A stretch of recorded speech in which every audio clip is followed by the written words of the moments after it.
Hello friends, स्वागत है आपका आज के इंटरेस्टिंग रिएक्शन वीडियो में। क्या आपने कभी सोचा है कि हेल्थ, एजुकेशन और स्टैंडर्ड ऑफ लिविंग के मामले में भारत के कौन से राज्य सबसे अच्छे और सबसे खराब हैं? इस वीडियो में हम बस यही एक्सप्लोर करने जा रहे हैं। तो हेलो, नमस्ते, एक्सप्लोर इंडिया में आपका स्वागत है, जहां हम आपके लिए देश भर से सबसे अच्छी ट्रैवल और इंफॉर्मेटिव जानकारी लाते हैं। हमने ये निर्धारित करने के लिए कि कौन से राज्य अच्छे हैं और कौन से पिछड़ रहे हैं, लिटरेसी रेट दर से लेकर हेल्थ सेवा तक पहुंच तक कई कारकों पर ध्यान दिया है। रैंकिंग 7 मापदंडों इकोनॉमिकल, फिजिकल, सामाजिक, इंफ्रास्ट्रक्चर, फाइनेंशियल इंक्लूजन, पर्यावरण और शासन पर प्रदर्शन का मूल्यांकन करके निकाली गई थी। भारत 28 स्टेट्स और 8 केंद्र शासित प्रदेशों वाला एक विविध देश है। प्रत्येक की अपनी अनूठी कल्चर, भाषा और परंपराएं हैं। हालांकि जब इकोनॉमिक और डेवलपमेंट की बात आती है तो कुछ राज्य दूसरों से आगे होते हैं। आइए प्रत्येक कैटेगरी में सबसे खराब स्टेट्स के साथ शुरुआत करते हैं। एजुकेशन के मामले में बिहार की लिटरेसी रेट दर देश में सबसे कम है। यहाँ की केवल 63.8% जनसंख्या साक्षर है। ये राष्ट्रीय औसत 77.7% से काफी कम है। झारखंड 67.6% की लिटरेसी रेट दर के साथ बहुत पीछे है। हेल्थ की ओर बढ़ते हुए उत्तर प्रदेश में प्रति 1000 लोगों पर केवल 0.3 डॉक्टर और 0.7 अस्पताल के बिस्तर के साथ खराब हेल्थ इंफ्रास्ट्रक्चर है।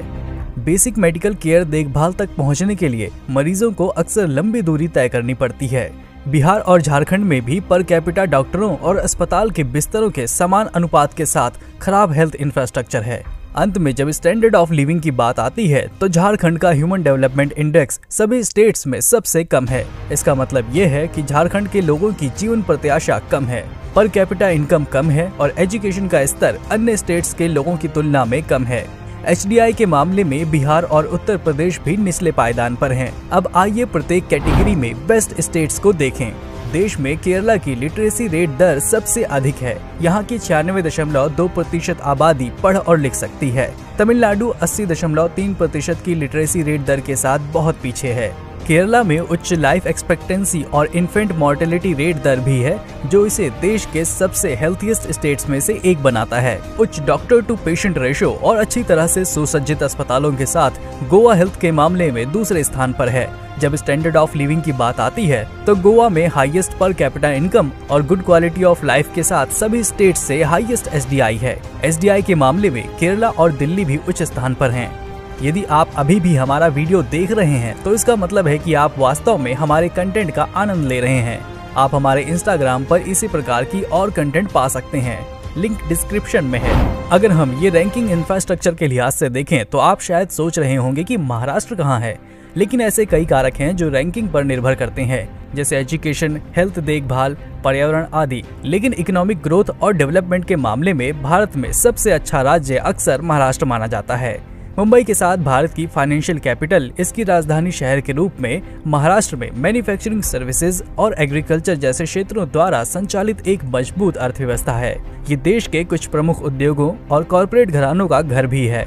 महाराष्ट्र अपने अच्छी तरह से विकसित इंफ्रास्ट्रक्चर, गुणवत्ता एजुकेशन और हेल्थ सुविधाओं के लिए जाना जाता है। राज्य में गरीबी कम करने, लिटरेसी रेट दर में सुधार लाने और लैंगिक समानता हासिल करने के लिए भी महत्वपूर्ण प्रगति की है। जैसे कि हम रैंकिंग को देखते हैं, हम कुछ ट्रेंड्स और पैटर्न देखते हैं। दक्षिणी स्टेट्स उत्तरी स्टेट्स की तुलना में बेहतर प्रदर्शन करते हैं। पर कैपिटा हाईएस्ट GDP वाले राज्य भी बेहतर ओवरऑल स्कोर प्राप्त करते हैं। अब ओवरऑल रैंकिंग पर नजर डालते हैं। इन सभी कारकों को ध्यान में रखने के बाद हम ये बता सकते हैं कि ओवरऑल रूप से अच्छा राज्य केरला है, जिसमें तीनों श्रेणियों में हाईएस्ट स्कोर है। तमिलनाडु और गोवा है। ओवरऑल रूप से खराब राज्य झारखंड है, जहां तीनों श्रेणियों में कम अंक प्राप्त हुए हैं। ओवरऑल प्रदर्शन के मामले में बिहार और उत्तर प्रदेश भी निचले पायदान पर हैं।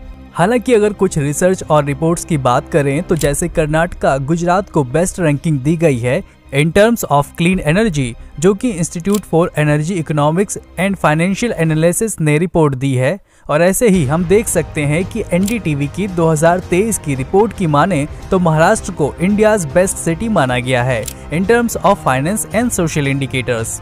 और पिछड़े स्टेट की रिपोर्ट्स की बात करें तो पिछले कुछ दिनों में रीसेंट रिपोर्ट आई है, जिसमें सबसे ज्यादा नंबर ऑफ क्राइम्स के हिसाब से लिस्ट तैयार की गई है, जिसमें उत्तर प्रदेश को प्रथम स्थान मिला है।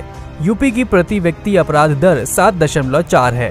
राष्ट्रीय अपराध रिकॉर्ड ब्यूरो के अनुसार और झारखंड और पश्चिम बंगाल के 2 ऐसे राज्य हैं जहां आधी से ज्यादा महिलाओं की शादी 21 साल की उम्र से पहले कर दी जाती है। हमें अच्छी चीजों से प्रेरणा लेनी होगी और अपनी बुरी चीजों से बहुत कुछ सीखना होगा कि हम इसको कैसे बेहतर बना सकते हैं। ये ध्यान रखना महत्वपूर्ण है कि ये रैंकिंग लेटेस्ट अवेलेबल सोर्सेज के डेटा पर आधारित है और समय के साथ परिवर्तन के अधीन है। अंत में हम देख सकते हैं कि जहां भारत के कुछ राज्य हेल्थ, एजुकेशन और स्टैंडर्ड ऑफ लिविंग के मामले में अच्छे हैं, वहीं अन्य पीछे हैं। हालांकि ये याद रखना महत्वपूर्ण है कि प्रत्येक व्यक्ति, चाहे उनकी मूल स्थिति कुछ भी हो, में ओवरऑल रूप में अर्थव्यवस्था और समाज में सकारात्मक योगदान देने की क्षमता है। ये केवल सरकार की जिम्मेदारी नहीं है कि वो ग्रोथ और डेवलपमेंट सुनिश्चित करे, बल्कि प्रगति और समृद्धि के लिए प्रयास करना प्रत्येक नागरिक का भी है। एक साथ काम करके इनोवेशन और एंटरप्रेन्योरशिप की कल्चर को बढ़ावा देकर हम भारत को वास्तव में एक वर्ल्ड क्लास नेशन बना सकते हैं, जो सभी के लिए समावेशी, टिकाऊ और न्याय संगत हो। अगर आपको हमारा ये वीडियो इंफॉर्मेटिव लगा है तो इस चैनल को लाइक और सब्सक्राइब करें। भारत की पसमानदा रियासतों और भारत की शानदार तरक्की याफ्ता रियासतों का कंपैरिजन किया जा रहा था।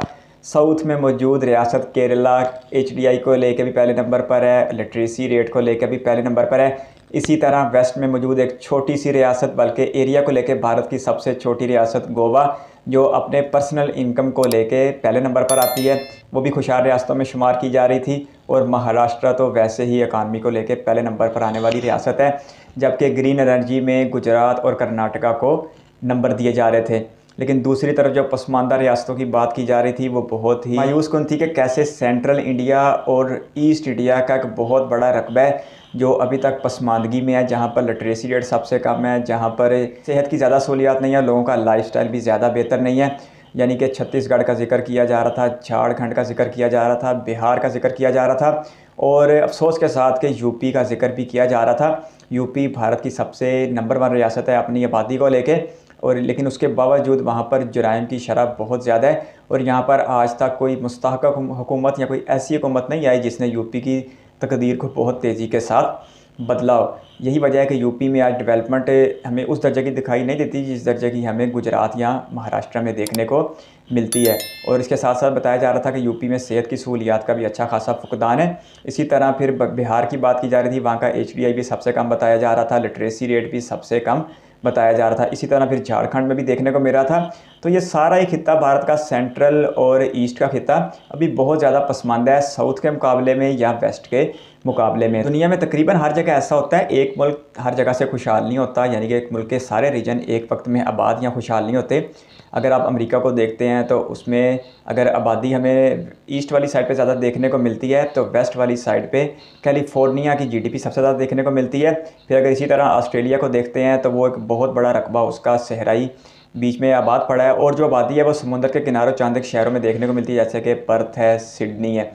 इसी तरह फिर चाइना की बात की जाए तो चाइना की तकरीबन 6 से 8-7% आबादी सिर्फ एक ईस्ट वाली साइड में देखने को मिलती है, और एक बहुत बड़ा रकबा जो हिमालय के साथ लगता है वो आज भी गैर आबाद पड़ा हुआ है। इसलिए हम ये तो नहीं कह सकते कि भारत के सेंट्रल या भारत के ईस्ट में हमेशा ही गुर्बत रहेगी, हमेशा ही पसमानदगी रहेगी, लेकिन नॉर्थ और साउथ का फ़र्क अब अच्छा खासा बढ़ता जा रहा है। इसी तरह ईस्ट और वेस्ट का फ़र्क भी अब अच्छा खासा बढ़ता जा रहा है। और अब एक ऐसा वक्त है जब भारत डेवलप हो रहा है, तो फिर भारत के सारे हिस्सों को बराबर के मौके मुयस्सर आने चाहिए। और इस वक्त अगर पॉलिटिकली बात की जाए तो सबसे बड़ा इम्तिहान योगी आदित्यनाथ की गवर्नमेंट को देखने को मिलता है कि वो भारत की सबसे बड़ी रियासत को किस तरह चलाते हैं और संभालते हैं, क्योंकि वो 30 सालों में पहली बार दूसरी दफ़ा अपनी पार्टी BJP को जितवाने में कामयाब हुए हैं। तो यूपी में भी बहुत ज़्यादा काम करने की ज़रूरत है, और दूसरी तरफ भारत की दूसरी बड़ी रियासत बिहार में भी बहुत ज़्यादा डेवलपमेंट की ज़रूरत है। तो फिर ही ये खित्ता वेस्ट के और साउथ के बराबर आ सकेगा। आपके कीमती वक्त का शुक्रिया। अगर आप भी किसी वीडियो पर अच्छा था तो कीमती कमेंट बॉक्स में ज़रूर दीजिएगा। इस वीडियो कीमती समय देने के लिए बहुत सारा धन्यवाद।